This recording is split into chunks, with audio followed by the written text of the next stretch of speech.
Assalamualaikum warahmatullahi wabarakatuh. Perkenalkan, nama saya Nur Atika, NIM B04210114, kelas Gizi D. Pada video kali ini, saya akan menjelaskan materi mengenai oksidasi asam lemak jenuh dan tidak jenuh.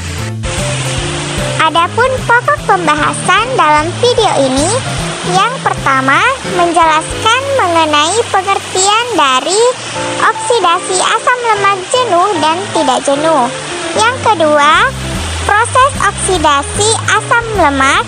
Yang ketiga, proses oksidasi asam lemak jenuh. Dan yang keempat, proses oksidasi asam lemak tidak jenuh.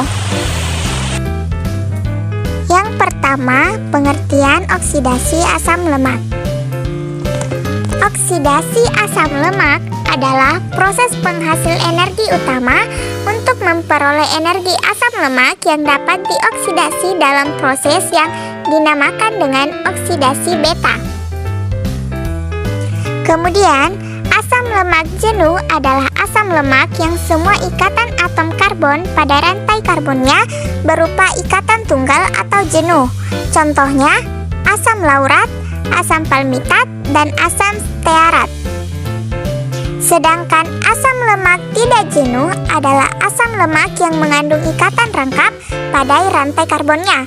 Contohnya, asam oleat, asam linoleat, dan asam linolenat.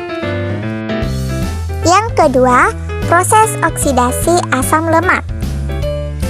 Pada tahap pertama, asam lemak dipecah menjadi asil asam lemak koenzim A dengan bantuan ATP koenzim ASH dan AMP tambah PPI.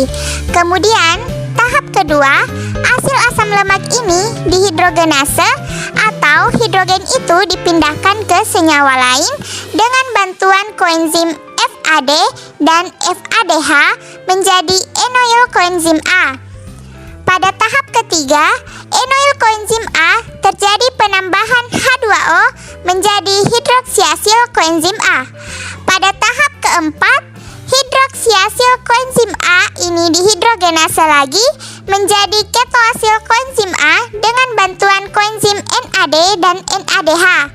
Pada tahap terakhir, ketoasil koenzim A ini dipecah menjadi asil koenzim A minus 2C dengan bantuan koenzim ASH dan CH3COS koenzim A.